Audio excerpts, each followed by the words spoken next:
A todos, mi nombre es Alicia Miñano y estoy aquí para exponer mi avance de tesis doctoral.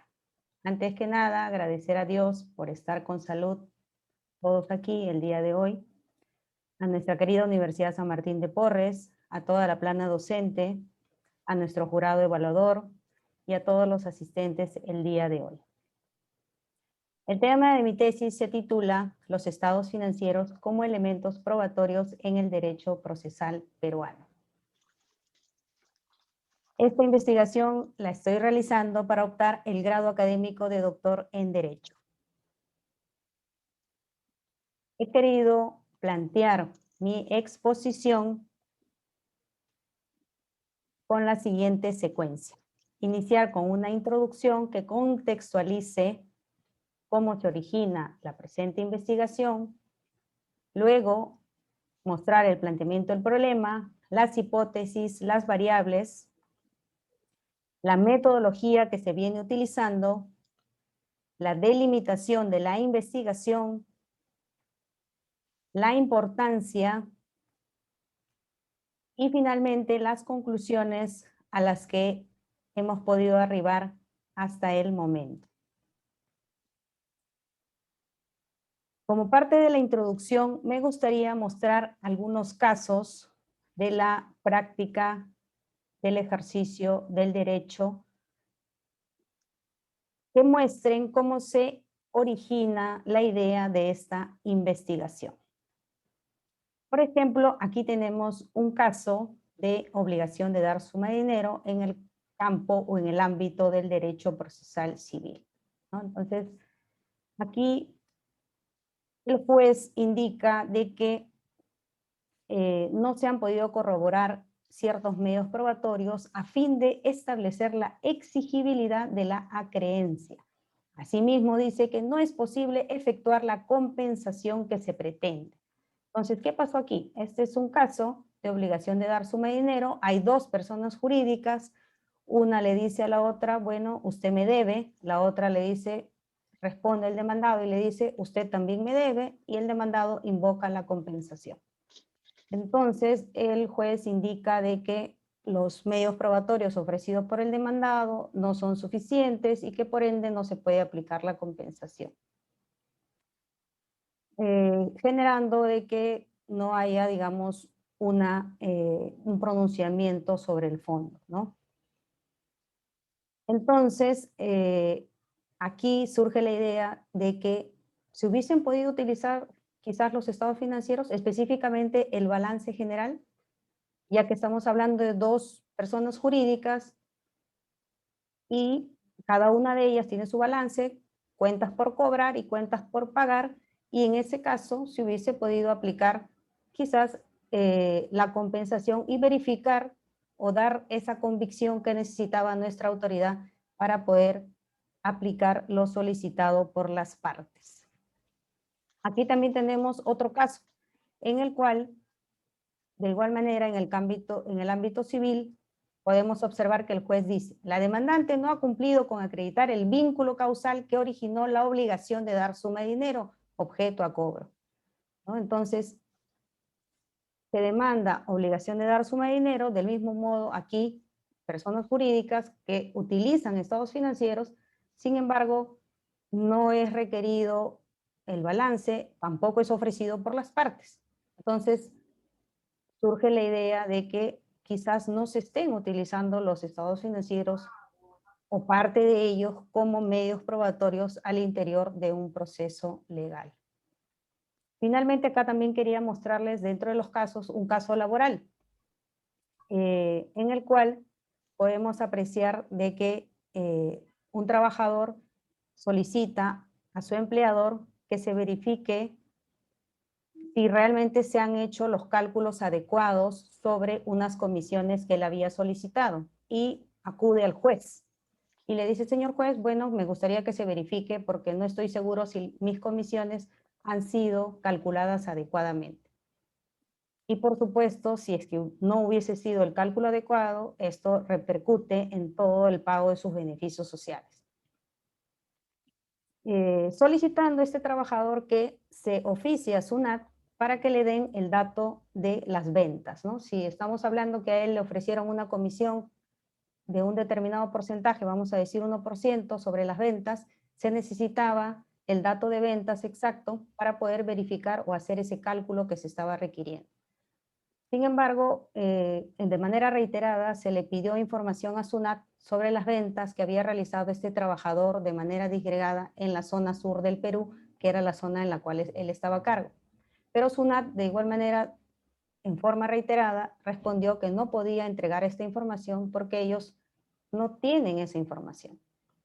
Sin embargo, bajo la anuencia del juez, se seguía solicitando a SUNAT reiteradamente este pedido cuando SUNAT no iba a poder entregar de ninguna manera porque esta información no existe, ¿no? Y acá se puede ver específicamente la respuesta en la cual indica consolidan la totalidad de sus operaciones y o retenciones en una sola declaración, ¿no? Entonces, de igual manera, quizás aquí también se hubiese podido solucionar requiriendo u ofreciendo el estado financiero denominado estado de ganancias y pérdidas, ¿no? Sin embargo, eso no sucedió, quedando las partes quizás con una insatisfacción al no haberse resuelto su pedido en el fondo de la controversia. Y aquí me gustaría señalar o remarcar lo que dice Carneluti. Las pruebas son un instrumento elemental en el proceso en general. Sin ellas, el 90% de las veces, el derecho no podría alcanzar sus fines. Por ello, considero que la presente investigación cobra especial relevancia, ya que se pretende mostrar en qué medida se utilizan los estados financieros como elementos probatorios, su impacto e invariablemente las potencialidades que tienen estos dentro de un proceso legal vistos desde un enfoque probatorio.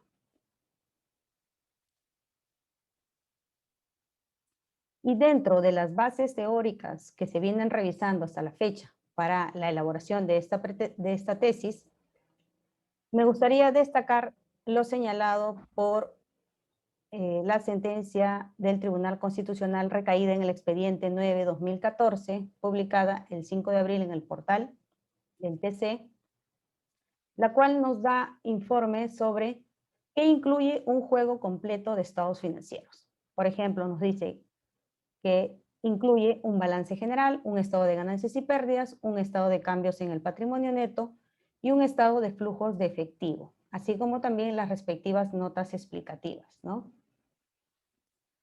Pero lo interesante de esta sentencia no solamente es que desarrolla ciertas bases teóricas importantes desde el punto de vista jurídico para nosotros, sino que también bifurca el mundo financiero en dos grandes ámbitos. Entidades que son consideradas dentro del sistema financiero y que estructuran sus estados financieros de una manera, y otras entidades que no son consideradas dentro del sistema financiero y que estructuran sus estados financieros de otra forma, como lo veremos a continuación, ¿no? Entonces aquí podemos ver, yo lo he señalado de esta manera nominativamente, en el lado izquierdo, sistema 1, en el lado derecho, sistema 2, siendo que en el izquierdo, que está el sistema 1, se encuentran las personas naturales o jurídicas consideradas dentro del sistema financiero y que estructuran sus estados financieros a lo que se llama valor razonable. Y en el sistema 2, las personas naturales o jurídicas que son consideradas fuera del sistema financiero, que estructuran sus estados financieros o continúan estructurando sus estados financieros a valor contable o valor en libros. Es decir, que antes del año 2014 de esta sentencia, todos los que estaban en el sistema 1 y 2 estructuraban sus estados financieros a valor contable o valor en libros. Hubo eventos importantes en el mundo que sucedieron que dio inicio a que se aplicaran las normas internacionales financieras y que finalmente generó que en algunos países como el nuestro suceda esto. ¿Por qué remarco esto? Porque la presente tesis se va a abocar únicamente al sistema 2 para personas naturales o jurídicas fuera del sistema financiero y que estructuran sus estados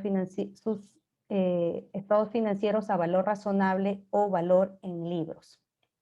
Entonces aquí me gustaría también mostrar un balance, esto es un balance un estado de ganancias y pérdidas, pero destacar, por ejemplo, una idea para nosotros que somos abogados, ¿no? Un estado financiero es un informe económico que nos dice la situación de una empresa en un periodo determinado, normalmente un año. Tiene el carácter de declaración jurada y podríamos decir que es un documento para efectos jurídicos.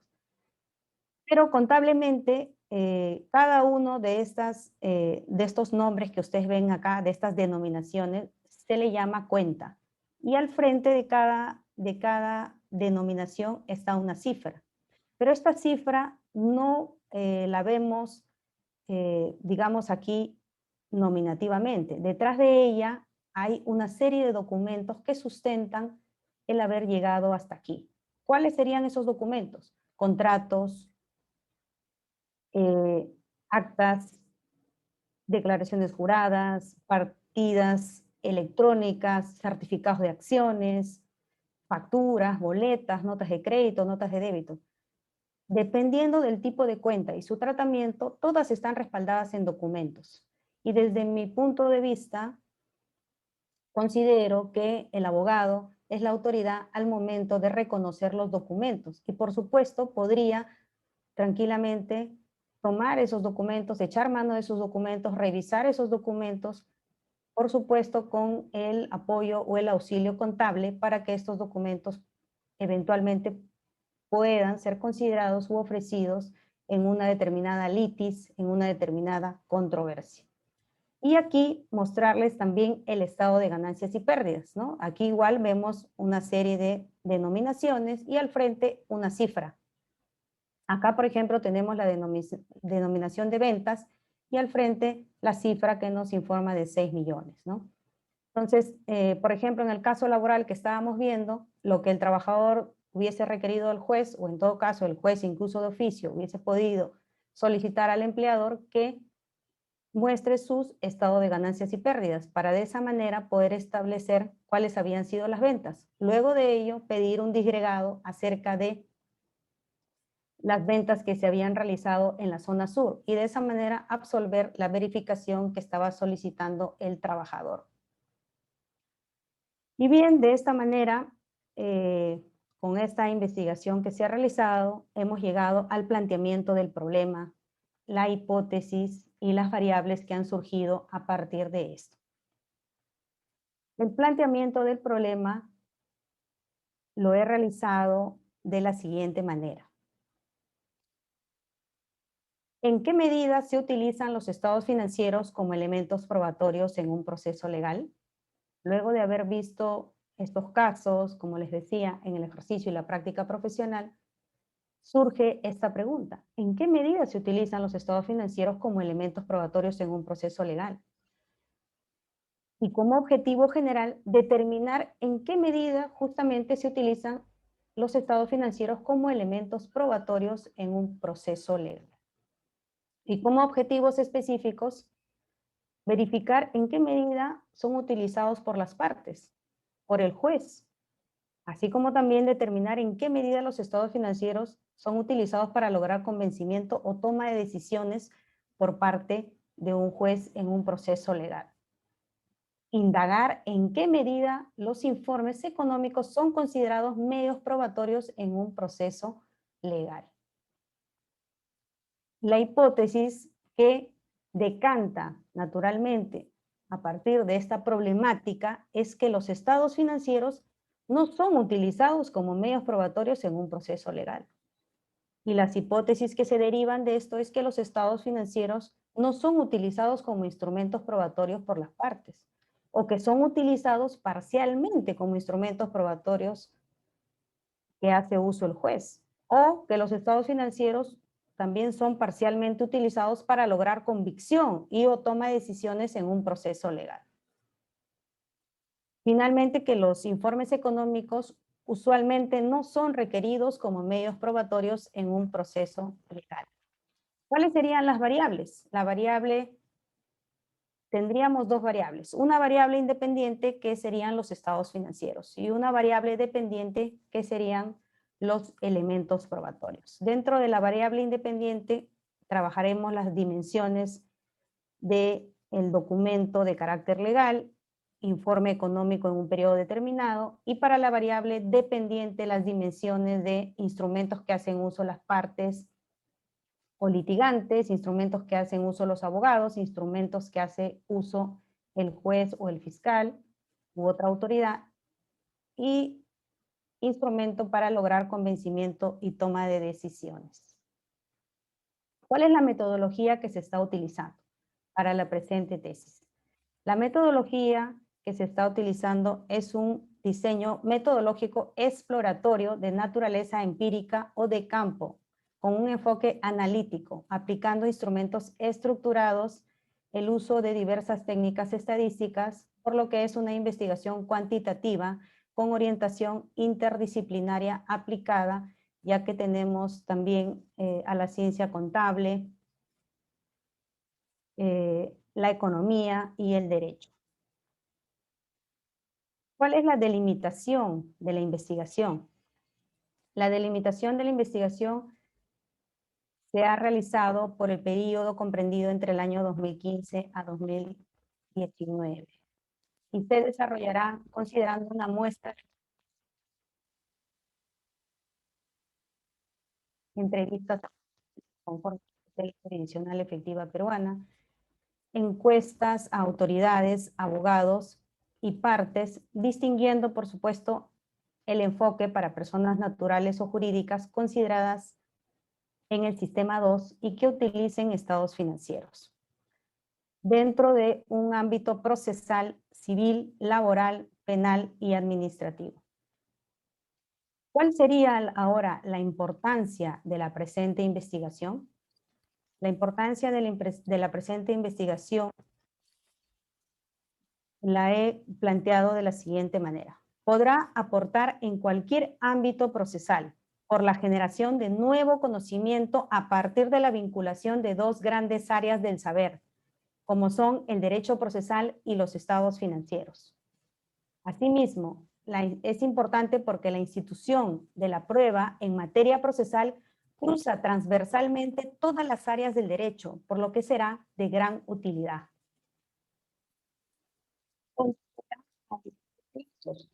Crear incertidumbre en las decisiones de las autoridades, mostrando el alto potencial probatorio de los estados financieros en el ámbito penal, civil, laboral, administrativo, entre otros. Y finalmente, ¿cuáles serían las conclusiones a las cuales he podido arribar hasta el momento en esta investigación que me encuentro realizando?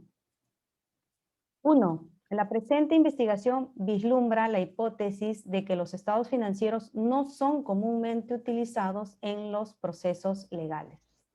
2. Prescindir de los estados financieros como medios probatorios estaría mermando en cierta medida la eficiencia de las instituciones que integran la tutela jurisdiccional efectiva en nuestro país. 3. La verificación y contrastación de las hipótesis planteadas nos podría llevar a concebir a los estados financieros como un caudal abundante de elementos probatorios susceptibles de ser ofrecidos o requeridos por las partes dentro de un proceso legal. 4. También nos podría llevar a incrementar su utilización y profundización desde el presente enfoque como elementos probatorios dentro del proceso legal, ergo en el ámbito del derecho. Con lo cual, estimado jurado evaluador, he concluido mi exposición quedando a las preguntas que tengan a bien realizar. Muchas gracias. Muchísimas gracias, doctora Alicia Miñano. Ella expuso el tema de los estados financieros como elemento probatorio en el derecho procesal peruano. Vamos a darle el uso de la palabra, en primer lugar a la doctora María Luisa y luego al doctor Rómulo Martín Morales para que den sus apreciaciones que tengan que hacer. Doctora. Muchas gracias, doctor Tabra. En primer lugar, felicitar a la doctoranda Alicia Miñano por ese esfuerzo, esta investigación, que seguramente va a dar, digamos, algunos visos y algunas herramientas a nosotros los abogados en un proceso, ¿no? Yo tenía algunas preguntas y dudas en relación a encaminar o tratar de enrutar, digamos, en un proceso el uso de los estados financieros como medios de prueba, ¿no? Toda vez que ya en el Código Procesal Civil, ya data pues desde el año 93, nos señala que en realidad las pruebas pueden ser cualquier tipo, ¿no? Y los estados financieros es decir, es tal igual como un reloj que puede servir para mirar la hora, pero para un determinado hecho y para mostrar o generar certeza en el juez, lo podría yo usar como un medio de prueba, ¿no? En este contexto también lo pueden ser los estados financieros sin lugar a dudas, ¿no?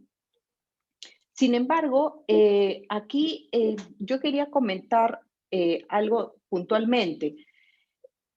En la Ley General de Sociedades, el gerente general como el presidente del directorio, inclusive el directorio plenamente, son o pueden ser responsables civil, penal y administrativamente, ¿no? Por sus actuaciones.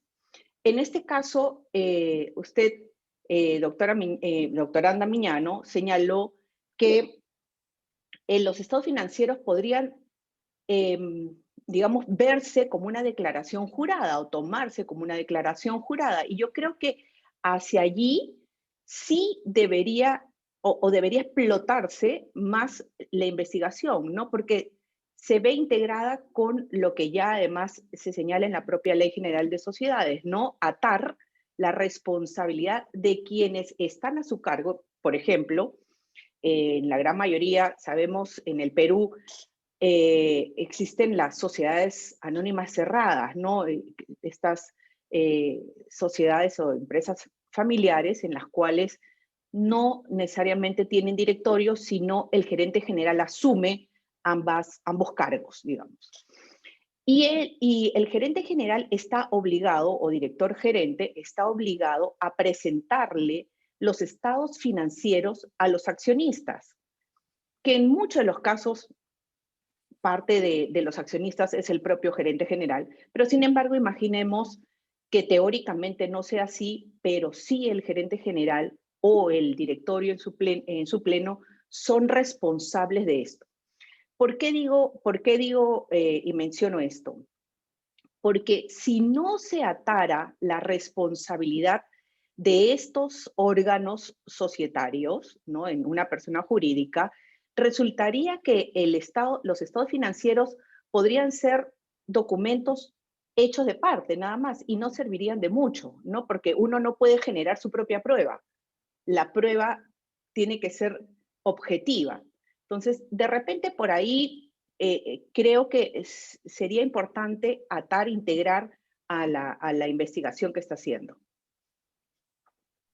Gracias, doctora. Perfecto, doctora. Muchas gracias. Doctor Rómulo.